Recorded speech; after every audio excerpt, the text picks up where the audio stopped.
The shoulder pads in that office scene were aggressive. If that wasn't enough to like let him know things were about to go sideways, I don't know what does. If her shoulder pads make her look like a complete triangle, it's a bad sign. Run. Run as fast as you can.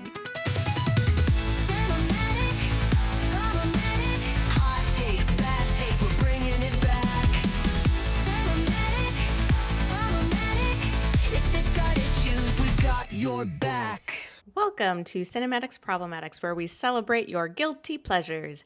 I'm Chrissy Reddig. And I am Erin Maxwell. And today we are going to watch the cautionary tale that taught all men in the 80s exactly why you should never stick your dick in crazy. That's right. Today we're going to watch Fatal Attraction. Yes! Yay! Yay! Directed by Adrian Lyne and written by James Dearden. This film always stars the outstanding Glenn Close as Alex Forrest, the unstable book editor who begins an affair with married lawyer Dan Gallagher, played by Michael Douglas. When he's done with the affair after just 2 days... 2 days. 2 days. She goes a little mentally unstable and refuses to take no for an answer. The film also stars Ann Archer, Stuart Pankin from not necessarily the news, Fred Gwynne from the Munsters, and it taught a generation of men how to ignore red flags while denying our Lord and Savior Glenn Close yet another Oscar. Oh, we'll get into that. I just can't. I don't know who needs to hear this, but girl, Michael Douglas is not worth this. Not worth the effort. I mean, we can discuss that too. I don't know. He's fine. He's okay. Yeah. He's just mediocre.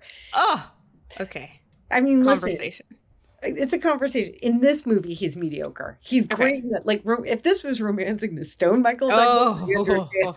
Okay. All right. Can you imagine the damage that this woman could have done with social media? Ooh. But before we get into that, Chrissy, when was the first time you saw Fatal Attraction?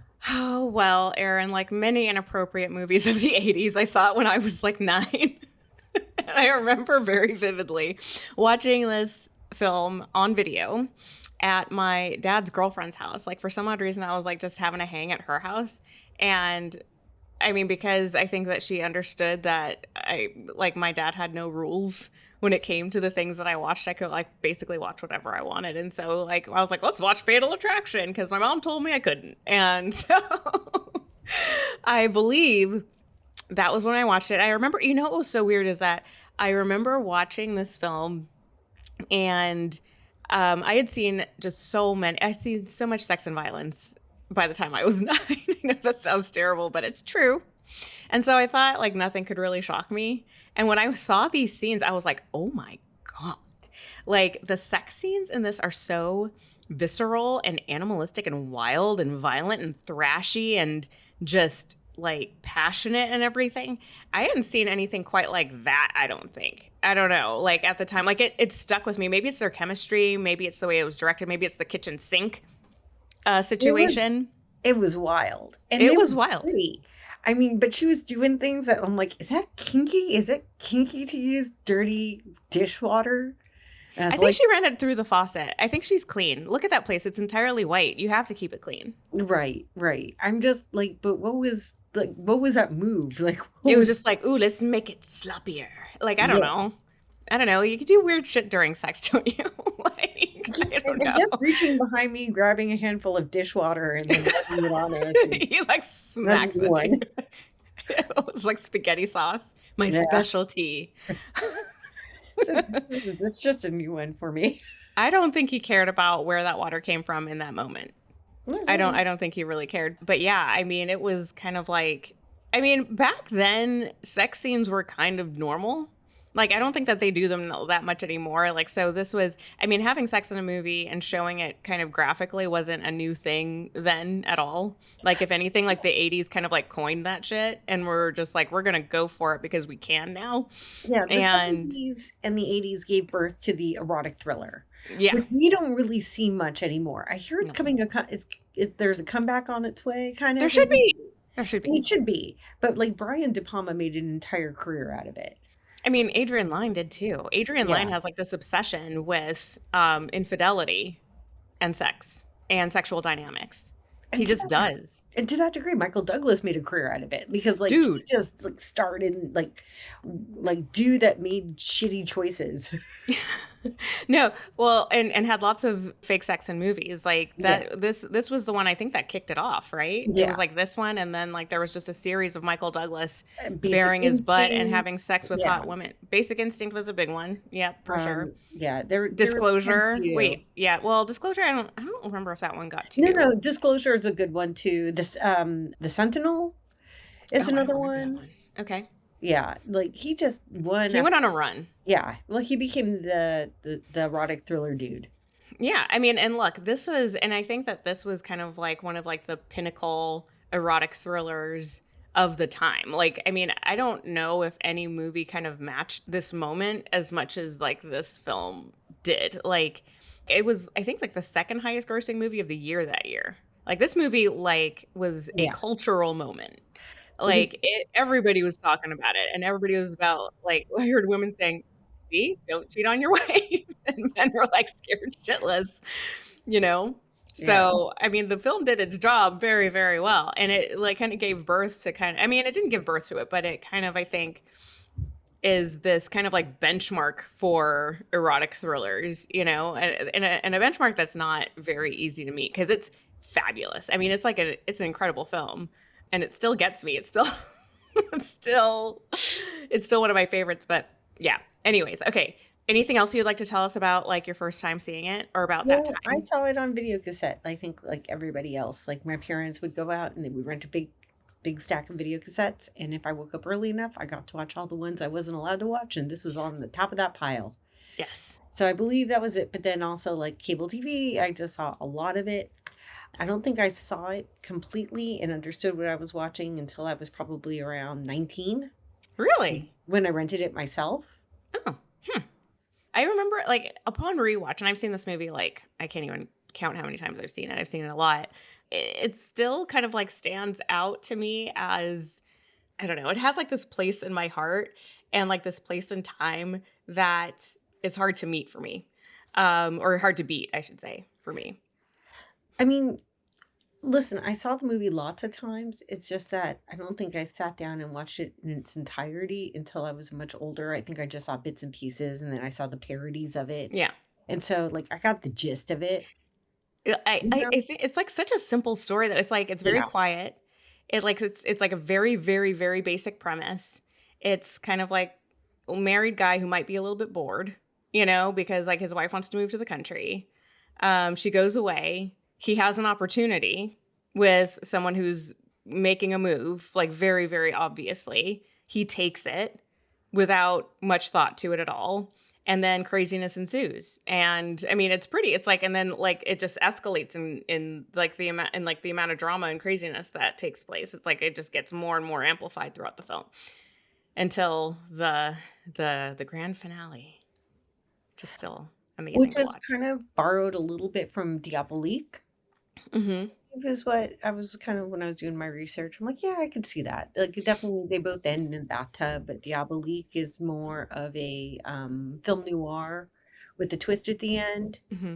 and this is more of a just we're gonna kill. So I feel like this is more in the same vein of like Italian giallo films, where Hmm. it's kind of like you've got a murder mystery or a mystery at the center, but then it's got like either extreme sex or extreme violence, and that kind of make the film a little bit more fun. Yeah.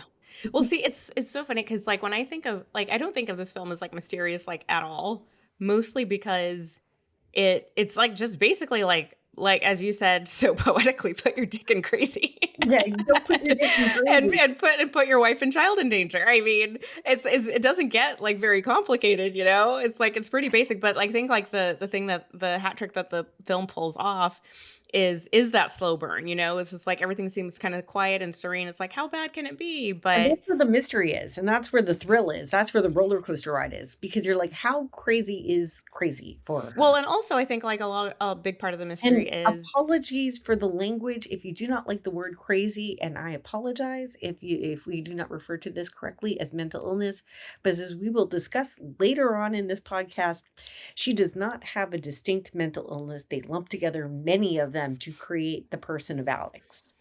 well, Yeah, I mean, I don't know. I'm gonna use crazy as a shorthand. Apologies, but Yeah, so like, I mean, it's apologies, but that's the shorthand of this, and it's done for humorous effect. I'm gonna use it many times throughout this episode So because so am I, but I'm just apologizing for it. sure. I mean, I think like the big mystery is that we don't know how she got this way. You know what I mean? Like Right.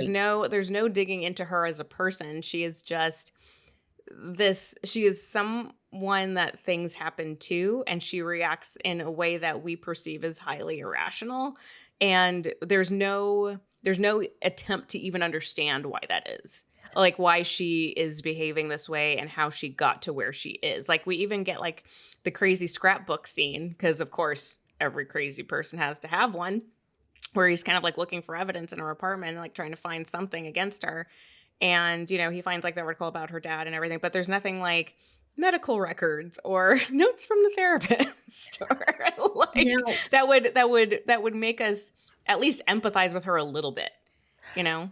according to Glenn Close, because she is our Lord and Savior and perfect in Yes. everything that she does, Yes. deserves all the Oscars that she never got. Boo. Yes. She took the script to 2 psychiatrists and she asked them, is this behavior possible? And if it is, why? What Mhm. would make a woman do this? Mhm. Because she had the same questions that we had. And she Mhm. was curious and she wanted to get behind the character. And the 2 psychiatrists reviewed the script and they came to the same conclusion, which was that the only way that this behavior is justified is that Alex was either molested or sexually tortured for an extended period of time when she was a small child. And as a result, any emotional pain that she might experience is associated with sex and it would provoke an extreme violent response. Yeah, I read the same thing, but the thing that gets me is that she said that they never like assigned her like a mental illness. Like they never like Well, categorized it. that is correct. And then she also later went back to that and said that I would not accept that as an answer. Mhm. And because she said later on that she felt that her research failed her because now she's an advocate for mental health. Mhm. Yeah. And she's saying, and she believes that she should have done better research and she should have gotten, like, perhaps a diagnosis for her and then acted within that diagnosis. Yeah. Yeah. I mean, they like and that's like the major failure of the film is like the failure to even understand. I think that movies nowadays do a much better job of that, which is probably why films have gotten way longer, is because they decide to kind of like dig into each character and like provide a motivation for why they do what they do, like both hero and villain. There was just no interest in doing that in this film. It was The, just like if if there was a tagline, it would have been "This bitch is crazy," yeah. you know. Listen, there's a clear villain and there's a clear hero, but the truth is that the hero is not a fucking hero. He's not. He's not. And we're going to get into that. We're gonna. This is something you're going to get into. Yes. So, Shall we? real quick, I just wanted to read all of the people that were going to play Alex Forrest because Glenn Close was our 4th choice. Insane. Insane. So people that auditioned were Faye Dunaway, Mia Farrow, Olivia Hussey, Emma Thompson, Angelica Houston, Judy Davis, Barbara Hershey, Miranda Richardson, Deborah Winger, and Elizabeth Shue was offered the part. And she had to tone it down so she can do Adventures in Babysitting. The only woman that could have met like the intensity of Glenn Close out of that list is probably Faye Dunaway. I think Emma Thompson could have done a hell of a job. Emma Thompson, I think, is like just a legend. I think she can do whatever, but there's like a quality to this type of performance And I that think I know Faye Dunaway can do. Yeah, and I think Angelica Houston and Angelica Houston too, yeah. She could and have up to this point, like Glenn Close, like really had done like Mother Earth kind of roles. The World According to Garp. Yes. She's lovely and in that. a feminist movement named after her. Right. No, I mean, and you know what was so funny is like this is the first thing I ever saw her in. So like after this was like how I thought about Glenn Close. I never knew her in those other films. Like I don't think I'd ever seen her play like one of those. I don't remember if Jagged Edge came out before or after this one. I think it might have been slightly before. Her and Jeff Bridges, maybe, oh God, was it the same year? I don't know. But I never knew her really until this film. And it's such an iconic role that it's like almost impossible to forget. It was just like you you kind of rank all other roles like this against this one moving forward. At least that's what I did. Yeah. And nobody quite can reach like Glenn Close did in this film. Anyways, but yeah, I mean, any other of those other actresses would have like put this film in a completely different direction. It would have had a completely different feel, a completely different. I would have reacted differently to this woman had it been portrayed by a lot of those other actresses. I'm glad that it was Glenn Close. It was like just one of those fortuitous things because I think that she was like the last choice of like anybody to play. They were just like I think her agent said, "Do not submit her for this. She's totally wrong for it." And she had said that she had never played sexy before, but she knew she could do it. And look at what happened. I Icon. mean, both her and her hair were on the same journey. And her shoulder pads. Yes. The shoulder pads in that office scene were aggressive. That If that leather wasn't enough vest. to let him know things were about to go sideways, I don't know what does. Okay, yeah. Red flag for any married man that's sleeping with a woman. If her shoulder pads make her look like a complete triangle, It's a bad sign, man. like, run. Run as fast as you can, especially if they're leather under a leather coat. I don't know what kind of message you're trying to send. Soft shoulder, soft heart. Okay. Should we get into it? Should we get into the problems with it? Yeah, let's start it. First one, what's the first one out the gate, doll? Okay, so the first, I mean, we've already touched upon this one a little bit, but once again, like the way that they treat mental illness is non-existent. I mean, they just don't treat it at all. Like they treat Alex Forrest as a character who, when the film begins, like she seems pretty stable. She is kind of shooing away a guy that's coming on to her. Michael Douglas sees it, you know, he goes up to her at the bar. She's not being overtly flirtatious. She learns he's married. She's just like, okay, bye, see you later. You know, in the meeting, when they meet again at work, she seems like, you know, totally sane, coherent, rational, everything, smart. She, like, the only time, like, the first time, like, we see her get, like, a little bit more aggressive is, like, with her sexuality when they go out for that drink at the bar afterwards, which is supposed to be innocent, but winds up not being very quickly. She becomes very suggestive, and he doesn't have to take the bait, but he does. And a switch gets flipped, right?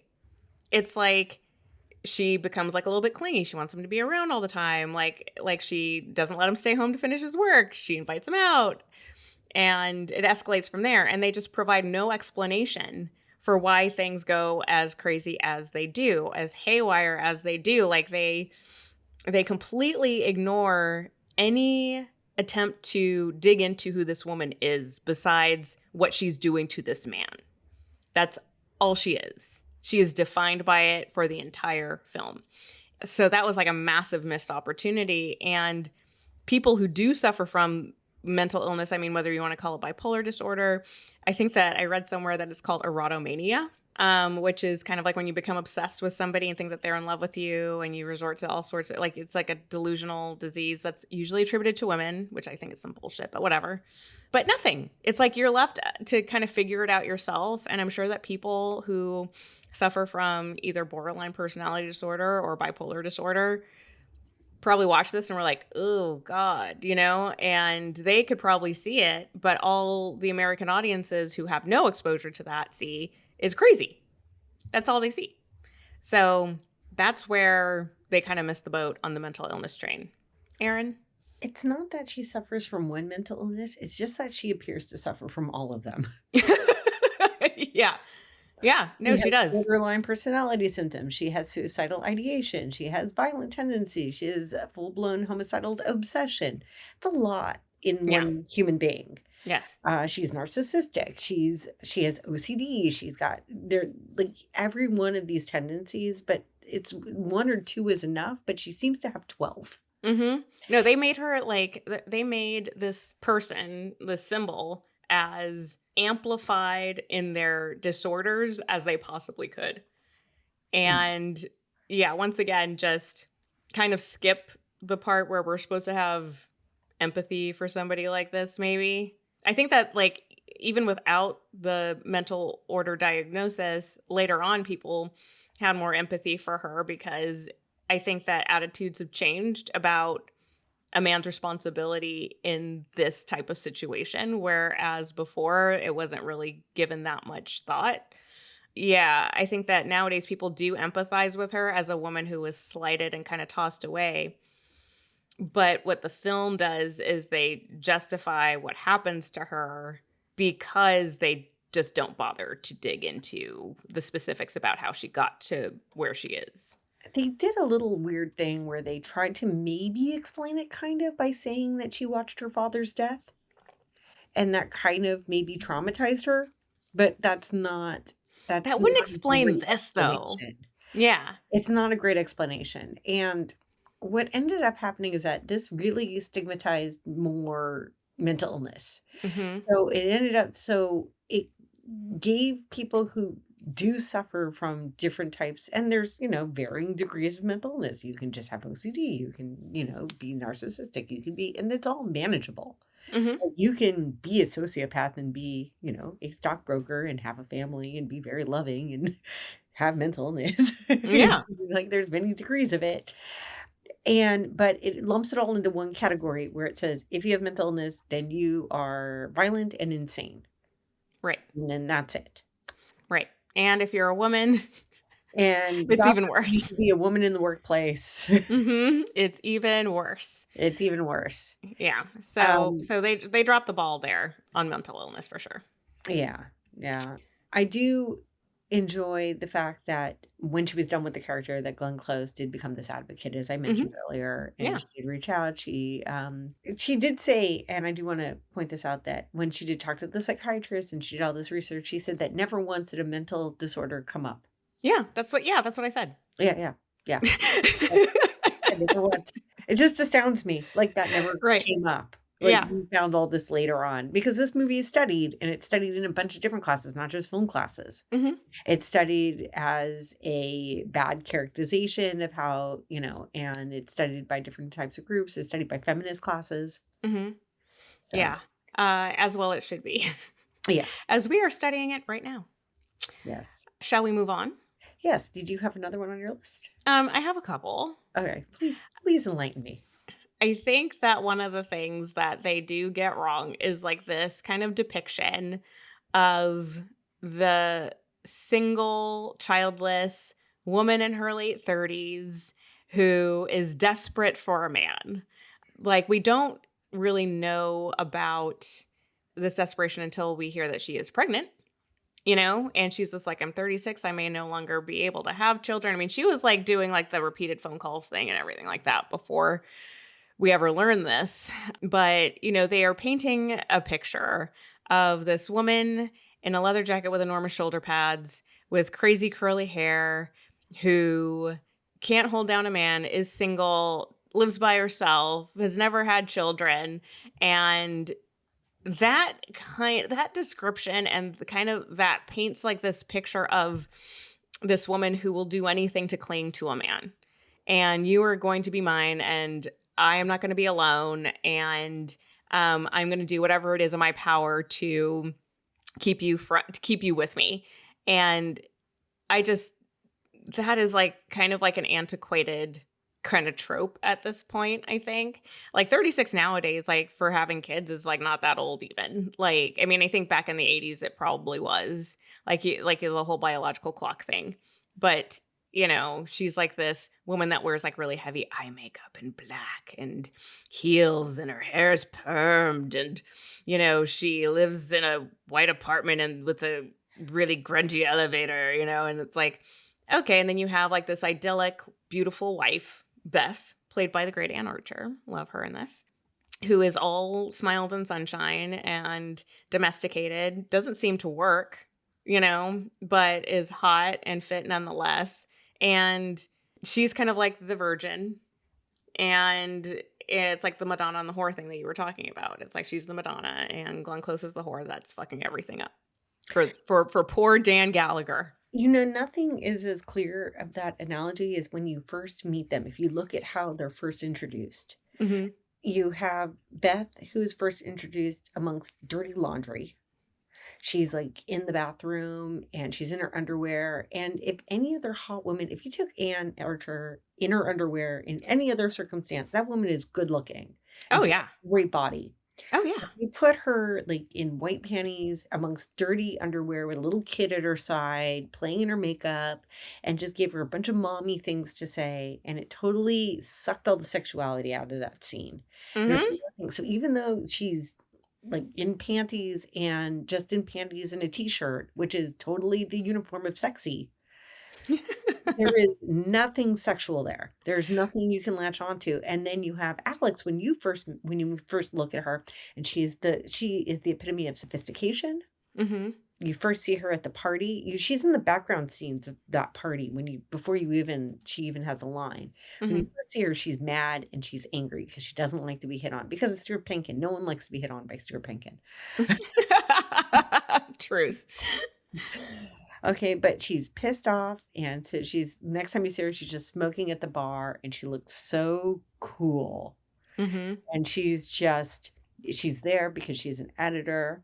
She's got a job, she's just everything about her just screams big city sophistication. And I mean, and a little bit of femme fatale, right? Yeah, very much Yeah, so. because like a little bit of makeup. She's done her hair. She's kind of got this vampy look happening. She looks great. Like she looks incredible. Yeah, But there is a stark contrast between the energy that she is giving off and the energy that Beth is giving off, which is exactly. very jovial and light and airy and sunny.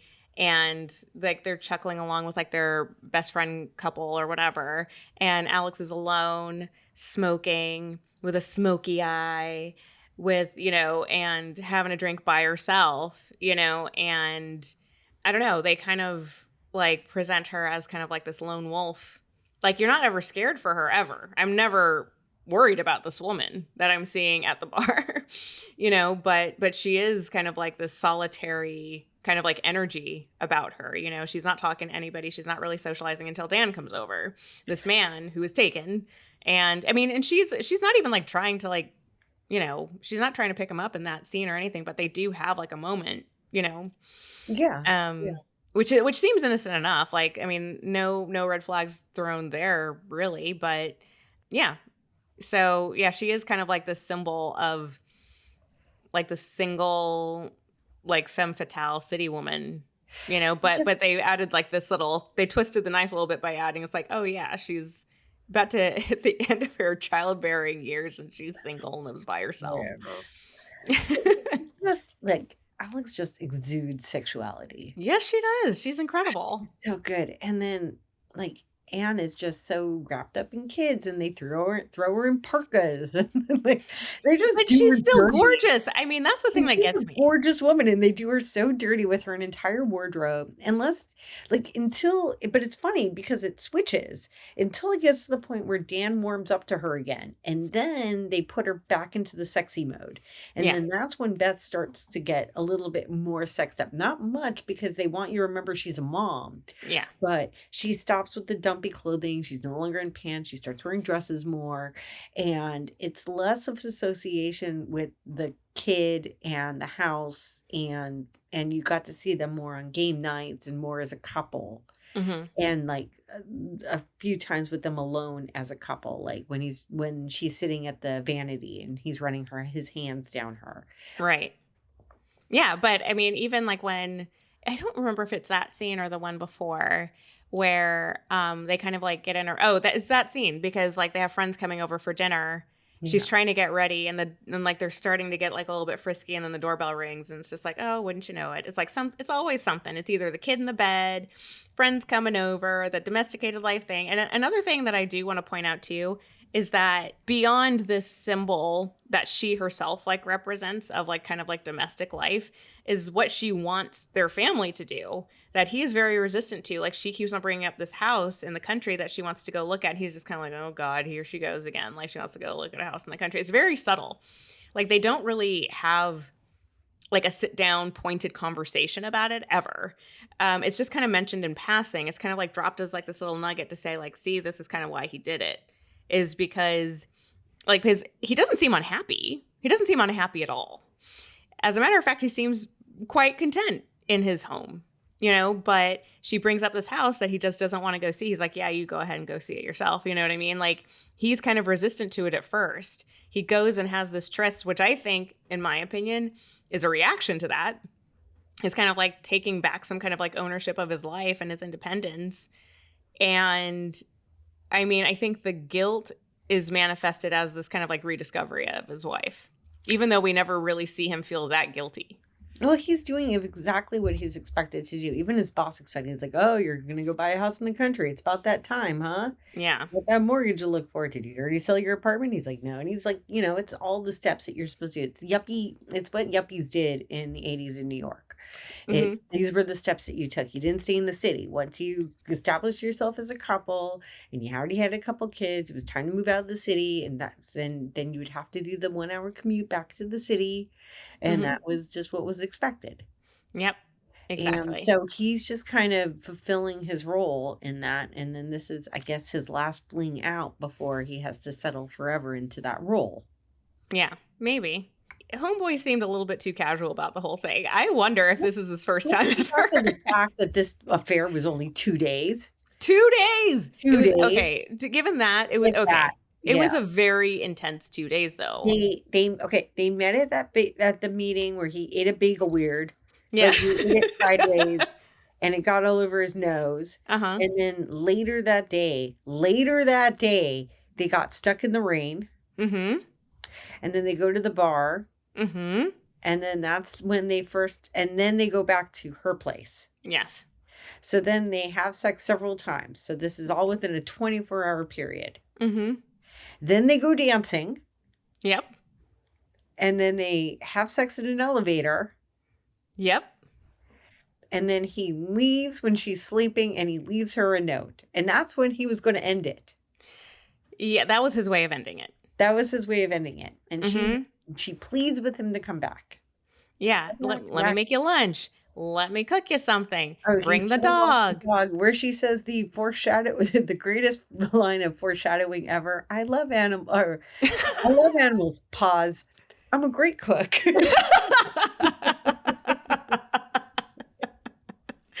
It's so true. She is a great cook. If you want your rabbit well done, she's your woman. I don't like my food boiled. Yeah, boiled rabbit. Ooh. Take the fur off first. Anyway, so he goes back to her place. He fakes a heart attack. They lie to each other. Yes. They have sex another time. He leaves. She tries to commit suicide. Well, he tries to leave. He tries to leave. She then tries to commit suicide. He then spends the night again. Correct? Yes. Yeah, spends the night again. And then leaves and then never calls her again willingly. Right. Okay. Like that was supposed to be it. And that was it. So that was 48 hours. Mm-hmm. That was supposed to be it. And then she's just like, I think, yeah. And but he's a good one because he stayed with her after she slit her wrists, Aaron. Come on. I mean, he's a hero. I'm sorry. I misinterpreted that entire situation. He's a hero. No, he's a scumbag. Listen, the whole thing moved too fast. This relationship wasn't going to go anywhere, and that's totally fine. And you can leave a note and do a one night stand, and that's fine too.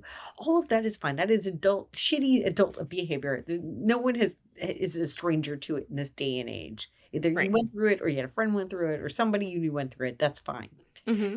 What makes him a scumbag is that he doesn't see how he's part of the problem. Right. Well, that was like my third major problem. Well, kind of. I mean, yeah. Go ahead. It's the Dan problem. What is the issue? Yes. Go ahead. This is what we call just the Dan problem. Okay. So first of all, there's a storytelling problem because the thing is, first of all, there's also a casting problem, and I'll explain myself. So what I mean by a casting problem is they picked Michael Douglas, who's one of my favorite actors in the entire world and so incredibly likable.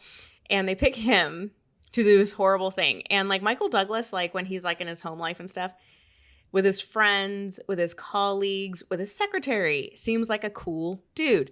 Like, he's a good guy. He, says good morning to Martha. He laughs with his friends. Like, they have the friends over. He's he just seems like an affable guy. And I love Michael Douglas in everything, and I want to forgive him for everything and everything I see him in. I think he's just so fucking good, and especially when he's playing charming. I think he's like one of the most charming actors that has ever graced the silver screen. So that's number one. Number two, and this is a bigger problem, is that the story lets him off so freaking easy. Like, he does not have to take responsibility for anything.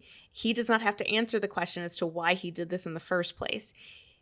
The story, even because they don't explore Alex's mental illness specifically, because they don't make her an empathetic character or make any attempt to help us understand who this woman is, it makes us root for him at the end. Like, so as the crazy escalates, we become more and more sympathetic to him because we're just like, oof, yeah, that's a rough one, dude. Sorry about that one. And it's like, I think that it's kind of like, make your bed, you lie in it, until she takes the kid. When she takes the kid, I'm kind of just like, whatever happens, happens after that, my friend. It's like, we tried to defend you as much as we could, Alex. Yes. You kind of get whatever's coming to you after you take the kid. Alex wasn't really I wouldn't have classified her at all as a villain until she crossed that point where she grabbed a small child. Yes. Sure, she took him to a fun fair. And bought them ice cream. And bought him ice cream. And forced the kid to kiss her. Which was... Oof. That was rough. Yeah, it was all very, once she did that, then you're just like, bitch, no. You don't fuck with someone's kids. Yeah, you're just kind of like, we tried to stick up for you, but we can't. This is a move that we can't quite justify. So, when he goes and attacks her in her home, I'm kind of like, yeah. I mean, I can't really blame him. I mean, that's his kid. His wife was in a car accident looking for the kid. I mean, at that point, it's really hard to make excuses for that character without any extra information.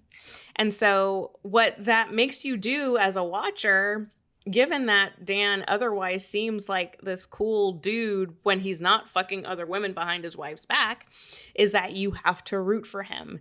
And you especially want to root for Beth, right? Like, you want her to get some kind of vindication from this. And that's the thing. And I remember watching it as a kid, rooting for him. I remember rooting for him starting way before the kid got taken, because I was just like, this woman's going a little bit crazy. Like, she's going over the edge, and it starts early with the incessant phone calls and everything, and the showing up. But when she showed up at his house at the apartment to look at the apartment, that was pretty freaking intense. Starting there, I'm just kind of like, I don't know how much more leash we can give her, but yeah, the film gets him off way easy. All he has to do is visit Beth in the hospital, and all's forgiven. He's back in the house. They're not even talking about it or anything. Sure, she has to heal her wounds. Maybe they'll do couples therapy after that or something like that. I don't know, but yeah, he just does not have to pay for this that much at the hands of his wife, who should be trying to murder him. No, I think that once Beth shot Alex, that was the film's way of saying all is forgiven. Was it? I mean, it was just, I feel like it was kind of just Beth's revenge, because it was her. She was the one that was the most hurt probably by this. Beth is an innocent figure in all of this. So she was definitely the one that was most hurt. But the fact that the ending is that she shoots Alex's body is taken away, and then the final close-up is of that Sears portrait of the family. Yeah. And then it's now the family is healed. The family is healed because we shot such an American story. It is. We shot the woman in the bathtub. Reagan era story. The family is now whole again because we got rid of the working woman. Yes. Fuck working single women. It's maybe you should have had kids earlier, you barren whore. Yeah. If you just gotten married and had kids at 22, when none of this would have happened. Yeah, if you just done it the way that you're supposed to, you wouldn't find yourself in this situation, would you? No, no, no. What do you think? Do you think that the film would have worked with the original ending? No. Let's tell people what the original ending was. The original ending is it's all pretty much the same, except when you get to the bathtub scene, and then Dan just strangles her and then drowns her, and then the police come and arrest Dan because Alex planted a bunch of evidence to make it look like it was going to be murder. No, so, okay, plot twist.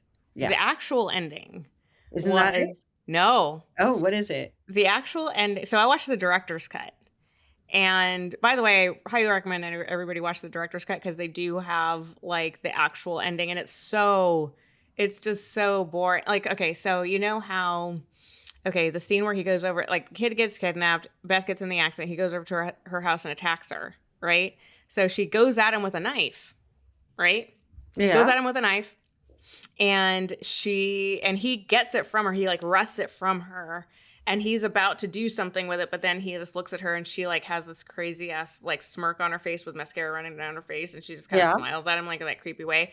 And he just like aborts mission and he puts the knife down on the counter. He goes home. Then the police show up at his house and they say, Alex Forrest is dead. And we think you killed her, and his prints are on the knife. They take him away. So then Beth is like distraught. She's like, what the fuck? What the fuck happened? She finds his den. She goes upstairs and she finds the tape in the tape recorder that she left for him that he listened to in the car. And she listens to it, and there's all this evidence incriminating her, saying that she's going to find some way to like bring him down and da-da-da-da-da. So she listens to this. She's like relieved. And the end is like her taking the tape out and allegedly going to the police with the tape to get Dan off. That's the end. So I just read this ending. I didn't know that. I didn't see the ending. I just read it. So I saw it. Now I need to see it. It is so like, ooh, that sounds better. So bad. I don't know if I want to see that though, because even though I like the idea of Alex getting revenge from beyond the grave, I don't necessarily like the idea of Beth continuing to have to punish and rescue this guy. Yeah. No, I mean, totally fair. And this just gets Beth away from her farmhouse. The original ending tested really, really, really badly. Yeah. And so that's why they changed it to kind of like now, like what some would consider like your classic 80s thriller ending, you know, with like a dramatic struggle and, you know, the villain getting their comeuppance violently by being drowned and shot. Kind of like a serial killer. And the director's cut is actually great too, because Adrian Lyne, he goes into a movie theater to go watch it with an actual audience with the new ending, and people are screaming and they're just like losing their shit in the theater as they're watching the end. It's really cool. In the end, I want to be clear, we do love this movie. And God, yeah. Glenn Close. Glenn Close is spectacular. If you have not seen Fatal Attraction, first of all, shame on you. Secondly, like you will have a newfound respect, if you don't have it already, for Glenn Close. Like, this is such an iconic role, and she does it so brilliantly that it's just, I mean, yes, it has problems, but they're not her fault at all. It's a problem of like kind of like the writing and like just like they just didn't explore her character very thoroughly and make us understand why she did these things. But I mean, as a performance, it's one of my favorite performances on film ever. And Michael Douglas is great too. I mean, I don't think Michael Douglas is ever bad, to be honest with you. Like, I love this man so much, and I think that he's perfect as Dan. If you need somebody to be, I mean, I don't, like, as I get older, like, the less sympathetic he becomes, but like he's just not a good guy. He just doesn't take responsibility for anything. But at the same time, like, you need a special kind of actor that can do this, that can pull off this character and still have you kind of feel bad for him, like, towards the end. You can't lose the audience. And he does have the audience the entire time that you're watching this, because he's a very charming, very good looking man, and he's a very great actor. Yes. And you like Dan. You want to hang out with him. You want to go on couples nights with him. Yeah. You know, he treats Alex terribly. Mm-hmm. And he treats her like a piece of meat. And now he will never do that to another woman ever again. You know what? Now that I'm like a grown woman who's gone through some stuff, like one of the things that I find more terrifying than anything in this film is just how casual he was about it. Yeah. He has like this beautiful wife who's amazing to him and so loving and so affectionate, and they have this cute little daughter. They have a great apartment. He has like a life that people would kill for. And he goes and does this thing on the spur of the moment, doesn't take much convincing at all. Goes and does it several times over the course of a weekend, and then is just kind of like, all right, well, on with my life now. Like, no problem. And thinks that things are just going to fall right back into place the way that they were. And he doesn't like, listen, I put a more thought into this than Dan probably did, as if he was real, Mhm. which is basically has to do with like, listen, they already established at the beginning of the movie that Alex's company, he does legal advice for them. So he's going to run into her often. So this was a terrible move to do on a professional level, because he would have to work with her often.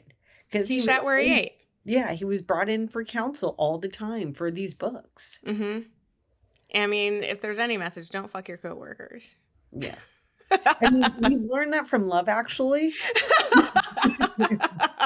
Another great film, which we won't get back into. Don't fuck your coworkers.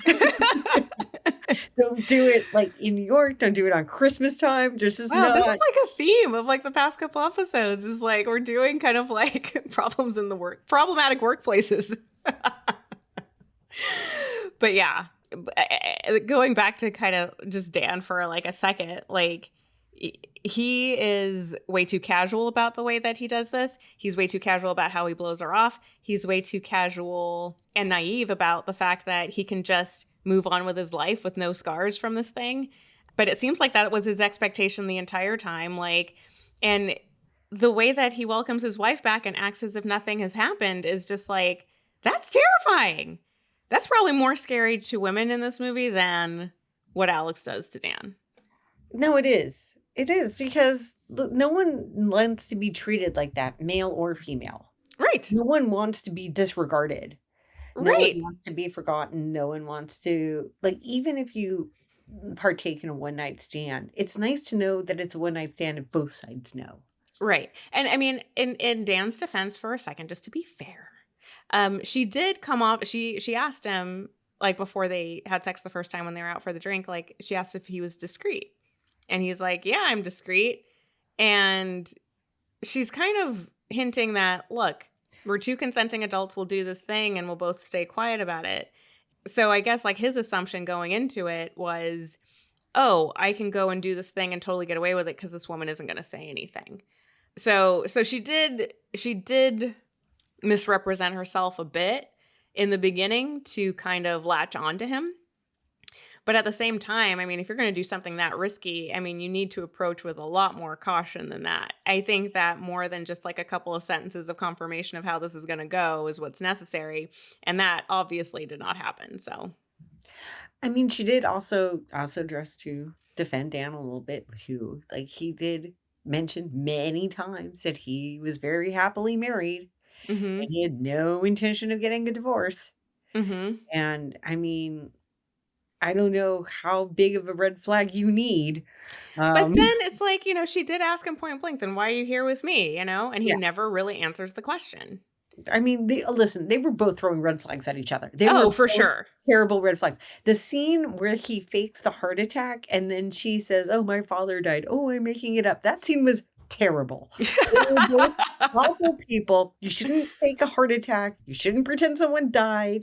You shouldn't do any of that shit. If you like each other, you just kind of hang out. You don't have to fake like these terrible traumatic situations. In that moment, they deserved each other for sure. Yeah. They found each other. We were very happy that they found each other. That was their most romantic moment.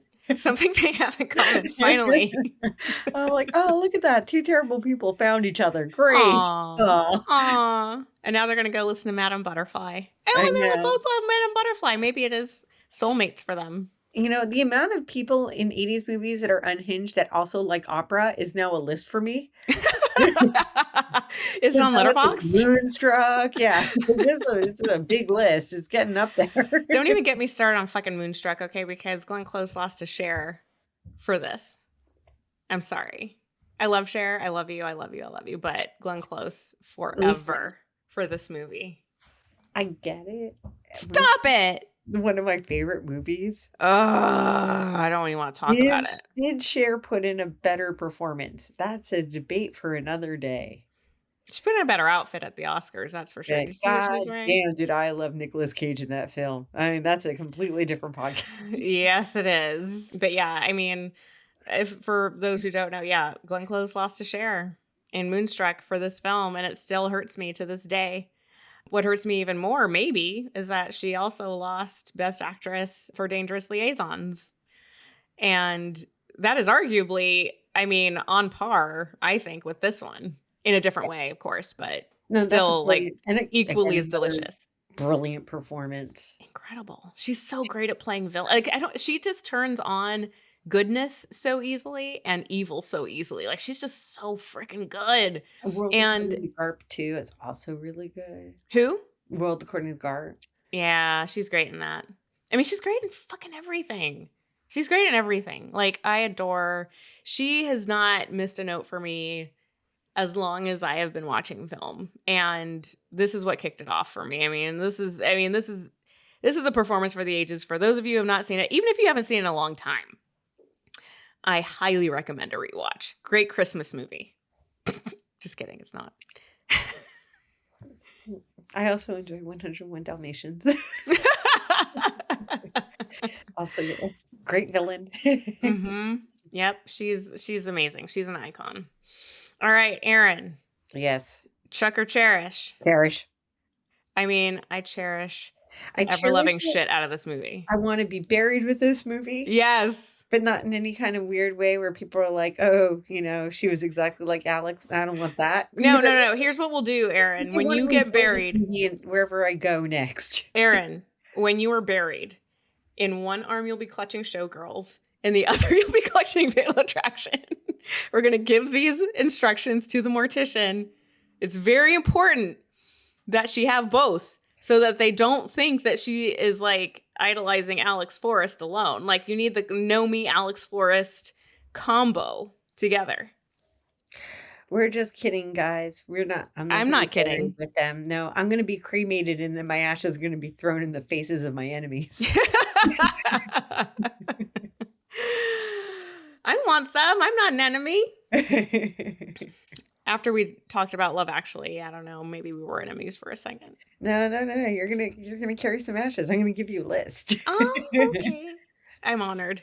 Yeah. Okay, yeah, I cherish the hell out of this movie. Once again, if you have not watched it lately, I highly, highly, highly recommend that you do. It is a classic. It is problematic, but it's still a ton of fun. It is a great thriller. It is brilliantly acted, shot, everything. It's just great all the way around. It's not complicated. You can watch it stoned or drunk out of your mind, and it'll totally make sense. Yep. It is a great group watch. Yes. It is a great girls' night watch. Oh my goodness, yes. It's great. It's a great watch with friends. It's a great now watch. if you combine all of those things together, or anything like that. Yeah. Not for family. If like Christmas comes around, you're like, hey, let's put on a movie. I wouldn't do this one. But but you can even combine those scenarios. You can do girls' night, get stoned and drunk, then watch it. And that's a night. Yeah, and it's one of those films where if you've seen it before, you don't mind talking over it. You can root for your favorite parts. You can talk about who the Dan was in your life. Oh, every girl has a Dan, I feel like. Yeah. Most girls, I don't know. I feel like most guys these days have an Alex too. I don't want to make that assumption, but most guys like idea of like crazy ex-girlfriend, if that's like kind of what we're going for here, like is not Alex level. Like they consider crazy like way, like their bar is way lower. But they have the tendency to exaggerate. And yes, they do. Yeah, and like usually girls between the ages of like 13 and 23 have Alex-esque tendencies. on Oh, because you occasion. don't know any better, I guess. Yeah, because you're young and you're just like, I really like him. Why isn't he texting me? Let me text him again. Let me Oh text him God. again. Let me text him again. Oh Lord. It Yeah, happens. it It happens does. to the best of us. It does. It does. But yeah, this film is a great hang in a variety of contexts. And yeah, I mean, in the 90s you get even more of this kind of stuff, just not as well executed, I think. But anyway, unless you're counting Basic Instinct, another Michael Douglas joint, Yeah. and very good. A movie that I will stand for forever. I don't care what anybody says. All right, Aaron, any last words? No, I think we've covered everything. I'm very happy. We said nothing about bunnies. I'm very proud of us. It's such low hanging bunny. Yeah, it's a low hanging bunny. I mean, this movie did give birth to the term bunny boiler, so I mean, we have to at least mention it. So there you go. There's your Yeah, there's she your kills a bunny bunny. show at the end. It's not as bad as the kid, or is it? I don't know. There's some animal lovers out there that don't like kids. I mean, as far as I can tell, she just prepped dinner. She's fine. She I know did. she's doing her a She did them a favor. kindness. Yeah. Now So the rabbit is spoiled. they're people that keep their pets outdoors. I don't like that. Now all she has to do is steam the vegetables. Yeah. Dinner is served. What a nice person. All right. So yeah, cherish. We're good. I'm good. You? All right, me too. I'm good. I cherish the hell out of this movie. Watch it with your family and your friends. And yeah, we'll have another movie to dig into next week. Until then, sayonara. Adios. Happy bunny boiling. It's an